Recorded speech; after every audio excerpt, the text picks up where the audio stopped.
Hello, knowledge seekers. In this episode of 20-Minute Books, we're delving into the pages of 12 Rules for Life, An Antidote to Chaos by Jordan B. Peterson.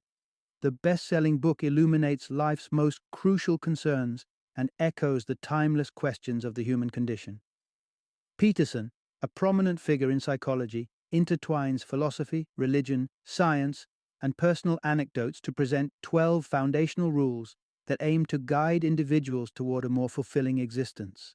Each rule, while simple in concept, dives deep into the complexities of living life with purpose and meaning, drawing from a broad array of influences including ancient myths, Western philosophy, and cutting-edge psychology. Peterson's rules encourage personal responsibility, the pursuit of truth, and the vital balance between order and chaos. More than just a self-help book, 12 Rules for Life offers a framework for understanding the world and our place within it. It's a book designed not just for students of psychology and those grappling with life's big questions, but also for anyone intrigued by the intersection of human behavior, cultural norms, and ancient wisdom. Jordan B. Peterson, author and narrator of this thought-provoking exploration, is a tenured professor of psychology at the University of Toronto and a seasoned clinical psychologist. Known for his critical views on political correctness and vocal presence online and in various media, Peterson has secured his position as a cultural critic who is unafraid to tackle contemporary issues head-on. Join us as we explore this quest for meaning that has captivated readers worldwide and find out how these 12 rules can be applied to navigate the tumultuous journey of life.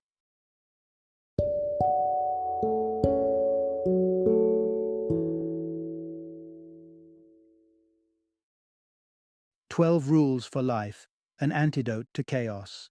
Introduction. Find balance and meaning in life with timeless wisdom. Imagine a marionette, dreaming of a life without strings, craving the freedom to carve out its own destiny. This is the tale of Pinocchio, the wooden puppet brought to life, who finds that such freedom also comes burdened with the trials of the real world, trials that bring with them lessons of integrity, companionship, and kinship. Pinocchio's journey mirrors an eternal struggle we all face, navigating the tempestuous sea between the structured shores of order and the wild forests of chaos. Fables, myths, and religious stories from history offer a map for this journey, immortalized in the annals of time through the stories we retell, searching for truths to anchor our existence. In today's frenetic world, where uncertainty looms and values shift like sand, philosopher Jordan B. Peterson offers a new compass, a set of 12 guiding principles designed to lead us through the labyrinth of modern life. Join us as we unveil insights like the confidence lessons hidden within the natural realm of the lobster, the lotus flower's secret to finding profound meaning, and the unexpected wisdom skateboarders can offer us regarding the human spirit. Part 1. Stand tall and tap into the power of posture in society's natural hierarchies. The concept of pecking order isn't just an idiom thrown around in the workplace or during competitive games. It originates from an observation made by a curious Norwegian zoologist in the 1920s named Thorleif Schjelderup Ebbe, who studied the social dynamics of chickens. He realized that there was a stark hierarchical structure at play, where certain chickens pecked first and feasted on the best grains, while others, weakened and disheveled, were consigned to leftovers. Beyond poultry politics, this hierarchical structure is a universal phenomenon, manifesting across the animal kingdom, including the ancient and surprisingly relatable world of lobsters. These sea creatures competitively battle for prime real estate, and indeed, this battle has physiological consequences. Victorious lobsters experience a rise in serotonin, which boosts their confidence and leads them to adopt an expansive, upright posture. Meanwhile, the defeated ones see a surge in octopamine, leaving them defensively curled and submissive. What we learn from lobsters transliterates to human behavior. Among people, Winners often exude a certain self-assuredness, expressed in a confident stance and purposeful strides. This physical assuredness isn't superficial. It can impact future interactions, as confident posture is frequently misconstrued as a hallmark of ability and intellect. So if you're aiming to ascend your own hierarchy, take this as your cue. Adopt the first rule. Elevate your posture. Lift your head to the sky, straighten your back, and embrace the stance of a victor. It is through this conscious shift in body language that you might just tip the scales of perception and reality in your favor. Part 2. Nourish yourself with compassion as you would nurture a dear one. Picture a scenario where you find your beloved pet unwell and the vet hands you a prescription to bring them back to health. Instinctively, you'd follow through, ensuring your pet gets the care it needs. Now, contrast that with the baffling fact that about a third of humans discard prescriptions intended for their well-being. It poses an intriguing question. Why do we often take better care of others than ourselves? This paradox stems from a deep-seated awareness of our own imperfections and the self-loathing that frequently accompanies it. It can spiral into self-punishment and a lingering feeling of being undeserving of a joyful, healthy existence. Take, for instance, the biblical tale of Adam and Eve, banished from paradise. This ancient narrative embeds in us a profound self-consciousness and a belief that perhaps our nature is intrinsically tainted. Yet a twist in perspective suggests that not just individuals but the world as a whole embodies an inherent blend of orderly virtue and chaotic vice. Eastern philosophies mirror this dichotomy in the yin-yang symbol, a harmonizing emblem of light and darkness coexisting, with a spark of one within the other, each needing its opposite to exist. From this understanding blooms a universal wisdom. Seek not a path of extreme purity or unrestrained chaos, for true balance lies in moderation. Consider a parent overly sheltering a child from the world's wrongs. They may inadvertently create an overbearing environment of restrictions. Striving for sheer goodness is an exercise in futility. From this awareness comes the second rule. Care for yourself as you would someone you cherish dearly. In this spirit, care for yourself lovingly, but also be mindful not to wage war against chaos, for it's a battle destined for defeat. Rather than chasing fleeting happiness, aim for what is truly beneficial for you. Recall your childhood, when daily tasks like brushing your teeth or donning winter gloves might not have been your desire, yet they were necessary. As adults, it's our role to establish goals that shape our identity and journey. Identify your direction, embrace the steps you must take, and commit to actions that cultivate your best self. Part 3. Surround yourself with friends who uplift, not those who pull you down. Once upon a time, nestled in the quiet plains of Fairview, Alberta, a childhood friend of the author chose a familiar path over new horizons. Over the years, each return visit painted a sadder portrait of a man whose youthful promise withered into embittered stagnation. This melancholic tableau is hardly unique to Fairview. It casts a universal truth. The company we keep can anchor us to the depths or buoy us to new heights. Consider the office scenario, the space where ambition and potential collide. When a lagging employee is mixed into a team of stellar performers, one might hope for an uptick in productivity via osmosis. Yet research often reveals a bleaker outcome: the dilution of collective vigor by the pervasive pull of underperformance.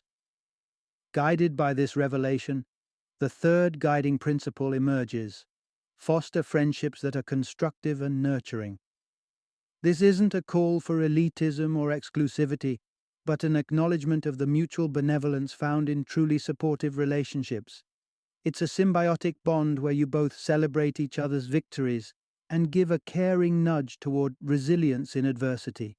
Such relationships are not merely personal sanctuaries, they can catalyze communal triumphs. Recounting his college years, the author reminisced about the camaraderie of his peers, a collective of kindred spirits who not only spurred each other academically, but also jointly championed initiatives such as launching a newspaper and steering a thriving student union. A true testament to a virtuous friendship. When your moments of despair are met not with indulgent pity, but with a resolute insistence that you rise above it, because a good friend will accept nothing less than your best self. Part 4. Measure your success by personal growth, not by outshining others. Once upon a time, standing out in your local community might have felt like a considerable achievement. But in the era of boundless connectivity, every pond glistens with the glimmer of global competition, and it's dauntingly easy to be outshone. Being critical of oneself is essential. It lights the fire of ambition and gives our journey meaning. This constant striving for a better future is written into our DNA, an evolutionary impetus to move forward. Yet, the danger of self-critique lies in the insidious nature of comparison. When we look sideways, gauging our progress by others' milestones, we're prone to overlooking our strides of improvement, no matter how incremental. The trap is twofold: falling into a dichotomy of success or failure, and magnifying aspects of our lives out of context. For instance, one might bemoan a perceived lack of professional productivity, neglecting to see the strides made in personal or family life. Enter the fourth rule: compare yourself to who you were yesterday, not to who someone else is today. This backward glance is far from retrogressive. It's about establishing a baseline for forward motion. Beware the complacency of easy wins. If you sense a trend of unbroken success, it's time to amp up the stakes, to set loftier goals that stretch your capabilities. Envision conducting a thorough self-inspection, the kind you might perform on a house you're renovating. Scrutinize every detail, divide issues into categories, cosmetic or structural, and draft a roadmap for improvement. Immersed in this holistic assessment, you may find the allure of comparison fading, as you become preoccupied with your own blueprint for growth. This inner-focused journey is key to celebrating your unique path and the distance you've already traveled. Part 5. Effective parenting. Raising a child to succeed as a respected adult. Witnessing a child run amok in public might elicit a raised eyebrow and a silent query. Are the guardians overwhelmed, or are they employing a strategy to let the child exhaust his willful energy? Child-rearing paradigms have oscillated through history, shaped by the enduring tug-of-war between innate propensities and societal molding. In the 18th century, Jean-Jacques Rousseau painted a portrait of our primitive forebears as noble savages, blaming the ills of violence on society's corruptive touch, not on inherent aggression. Today's understanding pivots from this idyllic image. We recognize aggression as part of our neurological inheritance, which means that we must actively learn civility. Playground dynamics often mirror the wild. Unchecked, children can display a savagery seldom seen in even the most cutthroat corporate environments. Acknowledging this reality, the fifth rule surfaces. Parents must be mentors, not merely friends, shaping their offspring into responsible and amicable adults. It's a daunting undertaking, to be the arbiter of rules rather than the ally in fun, but essential nonetheless. Children, by instinct, test the world's boundaries to discern the social landscape's contours. It falls upon caretakers to draw firm, yet nurturing lines. Failure to do so may lead to lessons learned in far harsher, less forgiving ways later in life. Let's delve into 3 pillars of effective parenting. First, streamline the rules. An arsenal of edicts leads to exasperated children crashing against an endless sea of prohibitions. Opt for concise, comprehensible commandments. No biting, hitting, or kicking sans self-defense is a good foundation. Second, employ the lightest touch needed. Discipline should be transparent and proportionate. The repercussions calibrated precisely enough to deter future infractions without being excessive. Third, stand united. Clever offspring may seek to divide and conquer caregivers, so present a unified front. Companionship in parenting offers a safety net. Mistakes may slip by one, but rarely both. By embracing these principles, parents craft an environment where their children not only recognize the limits, but understand that these limits are signposts guiding them toward becoming well-adjusted, respected members of the community. Part 6. Embrace life's challenges without casting blame for your circumstances. Life's fabric is twisted with hardships and turbulences, and while it's an inescapable reality, it should not lead us into the abyss of despair. Throughout history, there have been many, like the esteemed writer Leo Tolstoy, who viewed life's inherent unjustness as a catalyst for extreme actions. In his introspective essay, A Confession, Tolstoy dissected possible reactions to life's absurdity: naive ignorance, hedonistic indulgence, suicide, or the perseverance through suffering. Though he heralded suicide as the direst acknowledgement of life's futility, he personally chose to endure the struggle, highlighting a perceived weakness in himself. In more modern times, this grim outlook has manifested in tragic violence, with individuals taking their and others' lives in a desperate response to the world's perceived cruelty, as seen in events like the Sandy Hook or Columbine school shootings. Yet, the ethos of the sixth rule for life advises against this line of thinking. It implores you to shoulder the responsibility for your life before casting judgment upon the world. Another Russian author, Alexander Solzhenitsyn, stands as a monument to this philosophy. Despite enduring the horrors of war against the Nazis and subsequent captivity in the brutality of a Soviet gulag, he refrained from pointing fingers at the universe. Diagnosed with cancer during his imprisonment, he discerned his contributions to the oppressive regime that jailed him, and rather than succumb to bitterness, he resolved to forge a legacy of value. Solzhenitsyn's magnum opus, The Gulag Archipelago, not only recounted his grueling experiences, but also served as a potent critique of the labor camps he survived. His words swayed global intellectual opinion and snuffed out the embers of support for Stalin's totalitarian communism.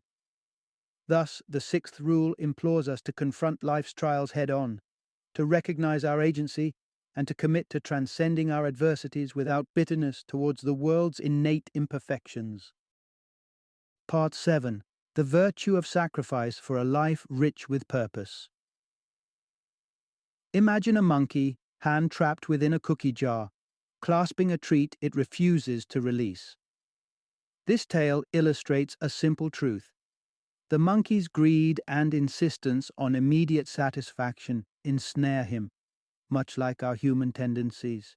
Human desires often drive us toward short-lived pleasures, even when they are patently against our self-interest.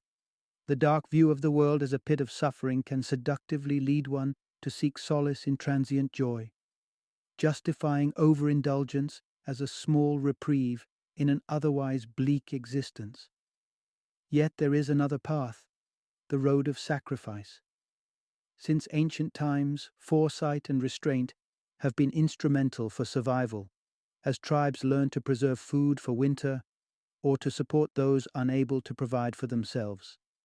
Biblical narratives, too, speak of sacrifice, suggesting that life's tribulations pave the way to the sublime rewards of the hereafter. Adhering to the seventh rule encourages us to forsake fleeting indulgences in favor of pursuits with lasting significance. One may counter that we already exercise this principle when delaying gratification for future leisure or relaxation. However, this rule urges us to delve further, extending beyond personal ambitions to the sacrifices made for collective betterment, where the magnitude of the sacrifice is directly proportional to the fulfillment it brings. Consider the inspiring journey of the lotus flower, which, beginning in murky lake bottoms, ascends through darkness, ultimately breaking the water's surface to bloom beneath the nurturing sun. Embody this transformation, persist, forego immediate desire, and dedicate yourself to endeavors that promise a higher return, a bloom of success and satisfaction unfurling in the sunshine of true accomplishment. Part 8. Embrace honesty to forge a path of genuine fulfillment. Friedrich Nietzsche, the renowned German thinker, gauged the resilience of the human spirit not by one's triumphs or material gains, but by one's capacity to endure the stark light of truth. Despite cultural esteems of honesty, our society is intricately woven with deceit. We often fall into the trap of life lies, as termed by the Austrian psychologist Alfred Adler, telling ourselves deceptions to make our flawed aspirations seem achievable. These lies might paint a fantastical picture of the future, like retiring in a tropical haven with endless comforts. But even when reality makes a mockery of our fantasies, we cling to them, ignoring the missing pragmatic steps needed to make them possible. Our capacity for self-deception can also blind us to our need for continual learning and growth, lulling us into a false complacency that we've garnered all necessary wisdom. Yet the dangers of life lies spiral beyond personal folly, sowing seeds for greater malevolence. As depicted in John Milton's Paradise Lost, Lucifer's vanity and challenge to celestial truth led to his downfall. Henceforth, honesty becomes a beacon illuminating the path away from such self-ruin. The eighth rule for life is a clarion call: abandon deceit and pursue authenticity. This doesn't mean relinquishing all grand ambitions, but rather adjusting them to align with evolving truths and attainable realities. As you gain insight and your perception of the world shifts, so should your objectives. If life seems adrift, it could well be time to scrutinize the truths, or untruths, you're living by. A life built on falsehoods might leave one feeling devalued and purposeless. To right the ship, question these fallacies, reclaim your authentic narrative, and chart a course that resonates with your deepest truths. Part 9. Transform conversations into opportunities for enlightenment, not battlegrounds. The legacy of the revered Socrates endures largely because of his profound humility. He openly professed his ignorance, a confession that became his greatest strength, for it opened his soul to the boundless potential of learning through discourse. A conversation, at its core, mirrors the inner workings of thought.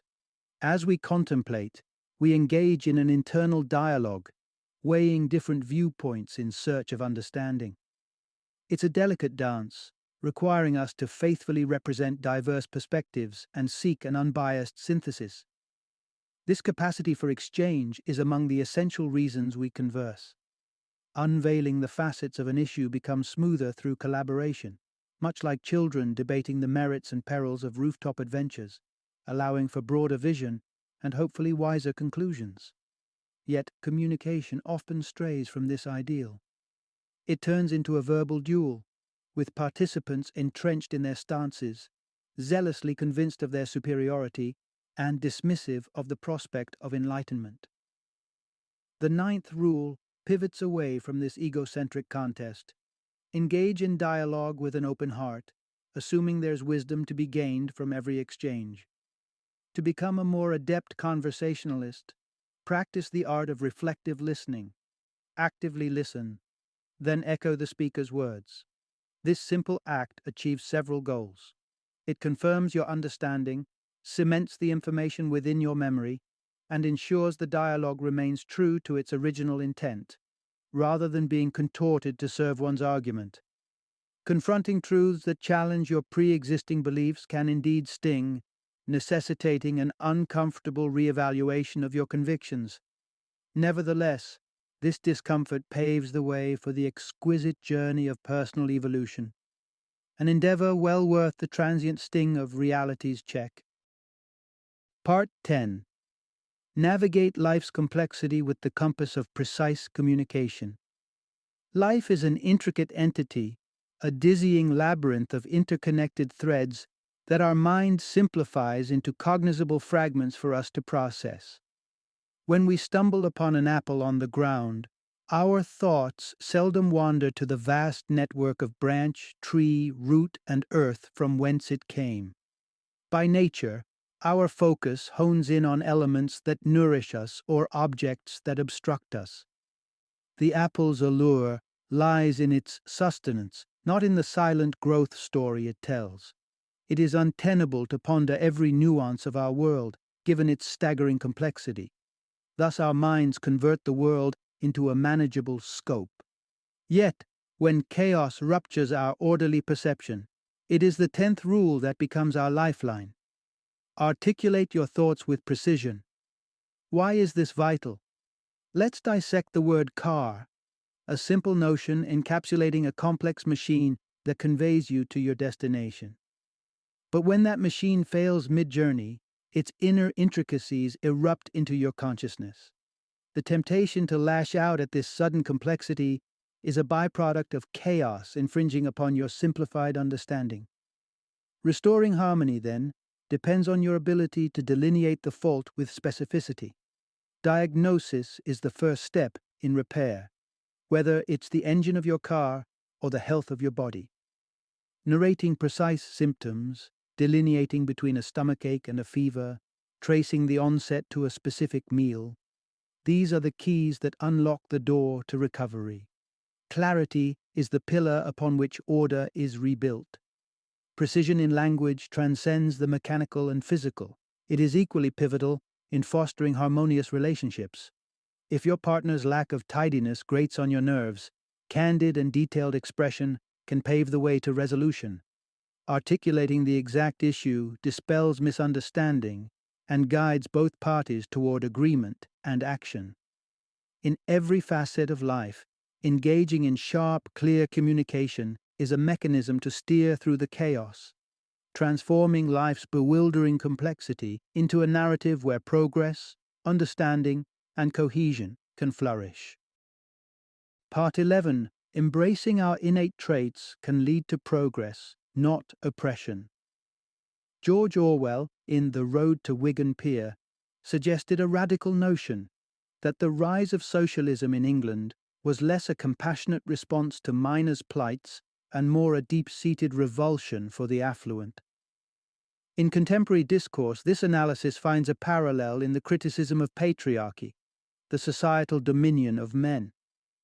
Max Horkheimer of the Frankfurt School, a proponent of critical theory, posited that intellectual pursuit should be tethered to societal transformation.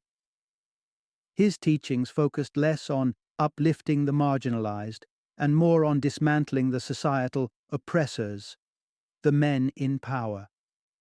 His ideology resonates today in humanities classes worldwide, advocating for the disassembly of macho culture. But the consequence of such a one-dimensional vendetta, according to the author, is an indiscriminate censure of male conduct that risks being overbearing and myopic. Consider the university scene, where male students are routinely indicted as complicit in patriarchal oppression. Is this broad-brush condemnation the righteous path to change? While egregious misdeeds by men do exist, the author contends that male drive can and has been channeled for beneficial endeavors, spirited competition, pioneering explorations, and societal advancements. Take the skateboarders at the University of Toronto. Their displays of courage and a healthy embrace of risk were quelled by a prohibition of their sport on campus grounds. This leads to the 11th rule: let the skateboarders be. Their trial and error resilience is a tableau of natural human attributes that should not be stifled. Our regulations should shield us without squelching our inherent virtues. Consider the cautionary tales in fiction like Fight Club, where men stripped of their masculinity grasp at aggression as a clandestine trophy, or in reality, where demasculinization is met with the emboldening of right-wing extremism. Truly, it is not the nurturing instinct of women to see their sons forever tethered to apron strings, devoid of autonomy and growth. For each boy has a mother, and which mother dreams not of raising a self-reliant individual, but a perennial child dependent? In essence, we must craft a balance that safeguards our society while simultaneously celebrating and channeling the innate characteristics that can foster innovation, courage, and progress. Part 12. Embrace the fleeting moments of happiness in life's intricate tapestry.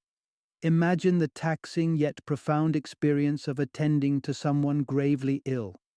The author knows this hardship, having a daughter afflicted with arthritis since childhood, enduring constant agony, reliant on countless injections, and surgeries for joint replacement. One may deem life unjust in such circumstances, but within this somber reality lies a nuanced truth. It is the dance of suffering and joy that imbues life with profound depth. Reflect upon the trajectory of Superman. This iconic hero initially soared in popularity, but as his invincibility escalated, his tales became tediously predictable. Without the shadow of vulnerability, his victories lost their luster. So it is with our existence. The presence of struggle endows our triumphs with meaning, makes the snapshots of joy worth cherishing. Rule number 12 captures this sentiment. Salvage joy from life's smallest offerings. Adhering to this rule anchors you in the present, guaranteeing a life richly lived, ensuring resilience in adversity. Indeed, after her lengthy ordeal, the author's daughter encountered a physiotherapist who ushered in a wave of mobility and normalcy, albeit temporary. They recognize that challenges may resurface but choose to relish this reprieve. This philosophy resembles the simple act of pausing to affectionately stroke a cat during a leisurely walk. The mundane becomes a celebration. Life, in its essence, is a medley of day and night, order and chaos, discomfort and serenity. It's by navigating through the trials that we discover the value in our persistence, and the islands of peace become sanctuaries of contentment. Final summary. Life's voyage is fraught with challenges and adversity, an unfaltering testament to the reality that difficulties often lurk just out of sight. Yet, amid these trials, life is interspersed with instances of sheer beauty and fleeting jubilation that urge us to press onward. In the quest for meaning and progress, the greatest tool at our disposal is our integrity. We must navigate with truth as our compass and earnestness as our guide. Shunning selfishness and arrogance, we must remember that humility and empathy are the beacons that light our path. Coupled with this truthfulness is the principle of personal accountability. While it is easy to place the burden of our misfortunes on external forces or the actions of others, such a stance only impairs our capacity to grow. Ownership of our circumstances empowers us. It is the keystone for enacting change and forging a better personal reality. At the heart of this journey lies the recognition of our own individual power to enact transformation. It is within ourselves that we find the reservoirs of potential and the dynamism to reshape our stories. By embracing life's ebb and flow with grace and actively seeking out those moments of quiet joy, we craft a life marked not by what befalls us, but by the virtues with which we respond to every call.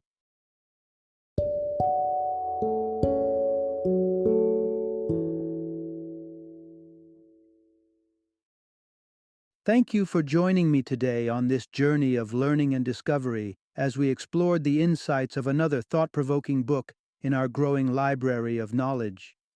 If you've enjoyed our time together, please take a moment to follow our podcast, give us a 5-star rating, and share 20-minute books with other knowledge seekers. Your support truly means a lot. Don't forget to join me again in the next episode, where we will delve into another enriching book. Until then, happy reading and happy listening.